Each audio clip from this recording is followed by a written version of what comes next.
Well, let me ask you this then, because when it comes to the different parties and their legislation that they've passed over the course of time, are there any Democratic legislation that you have agreed with or that you believe benefits Americans versus versus Republicans? Yeah, I would say look at unions, for example. A lot of us, we enjoy a 5-day work week. Not everybody. Some people have multiple jobs and part-time jobs and stuff, but I would say a vast majority of Americans that make over $75,000 a year, they work a 5-day work week. That's very uncommon. In other parts of the world, they work 7 days a week.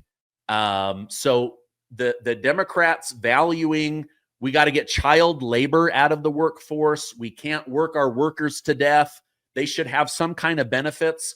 Those are things that started to be built in, but that's the party of like JFK, not the party of Joseph Robinette Biden, where they believe that government is the answer versus God or your own common sense or just working for the benefit of your community. So those are a few things. The Democrats used to be anti-war, and it was the Republicans that always wanted to go to war.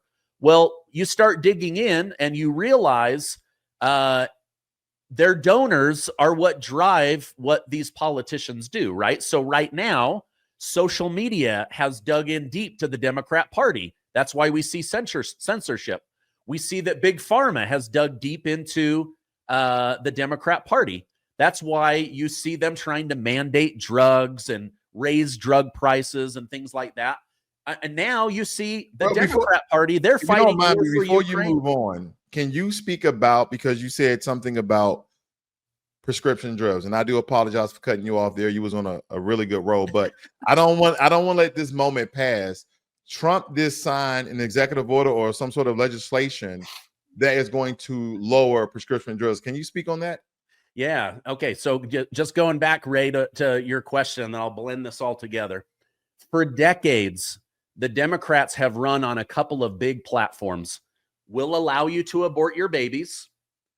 We are going to get you fair wages, and we're going to lower prescription drug prices. Well, the abortion thing, let's just put that to the side.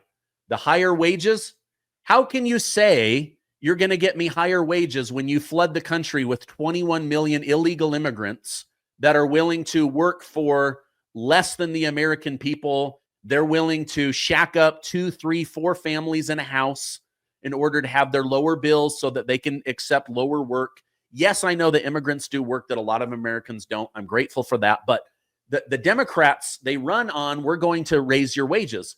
The big one is, we're going to lower prescription drug prices. They've been saying this for decades. Bernie Sanders ran for president twice on that platform. AOC has run on that. Obama talked about that. Biden talked about that. None of them did that. So what does Donald Trump say? You know what? I've got this big, beautiful marker. I'm going to go ahead and sign an executive order. But he comes about it differently. He doesn't say, hey, I'm a tyrannical government that, like communism, is going to force you to lower your prices or force you into charging a specific dollar amount. Instead, he says, hey, we have lots of empirical data proving that you are overcharging the American people while selling that same drug to other countries for pennies on the dollar. I'll give you an example. Trump had a very funny skit today from the Oval Office. He said, I have a big, rich, fat friend, very rich, very fat. He calls me from England and he says, President, what the heck?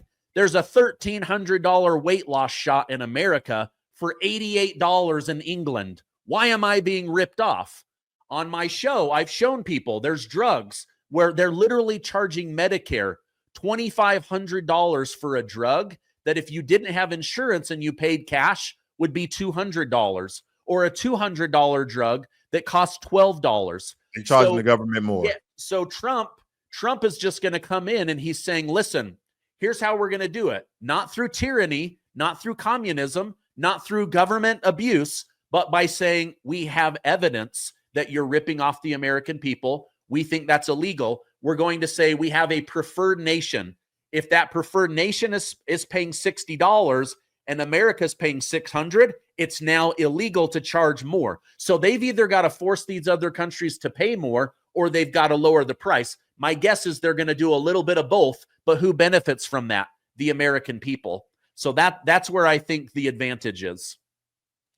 Thank you for that, because I quoted early this morning and I was going to report on it as well. So I'm glad you put that out there, because I think that's very significant, because as Americans, our prescription cost for drugs is astronomical. That's why a lot of Americans, they go to Cuba, they go to India, they go to all these other countries, China, and they try to store up a year or 2 years worth of drugs because it's so darn expensive in America. Just think about that. You're going to a foreign country, so you're paying for the ticket, the hotel, whatever the prescription cost for the drugs cost in that country, and you're buying a year's supply versus paying a monthly amount that's costing you $600 depending on whatever drug that you have. I mean, it's just, yeah. But we had to wait till President Donald Trump come into office to sign this very bold legislation that we've had Democrat president after Democrat president, dating back all the way from Bill Clinton, Barack Obama, Joe Biden, whoever it may be.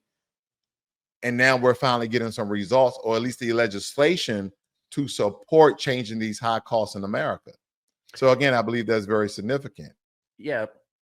Oh, go ahead. You have some further comments on it? Yeah, I was just going to say, for many years, there's been this thing called medical tourism, where literally you could fly in to Canada, vacation for a week, get LASIK, eat like a king, and come home, and it would still be cheaper than LASIK in America.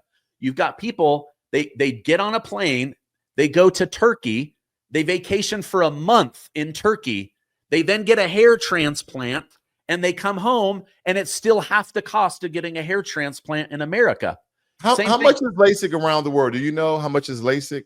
I don't know. I have no idea. Well, I'm just saying, I know my wife, she paid $4,500. Yeah, I'm trying to get LASIK myself, and it was about $5,000 for the two eyes. But wow, we had some friends. We had some friends. They went over to Spain for a week, got LASIK, and came back, and they still spent less money. We've got another person that we know. They flew to New Zealand, got their knee fixed, got put up in a 5-star hotel, and came back, and it was still cheaper than getting a knee replacement in America.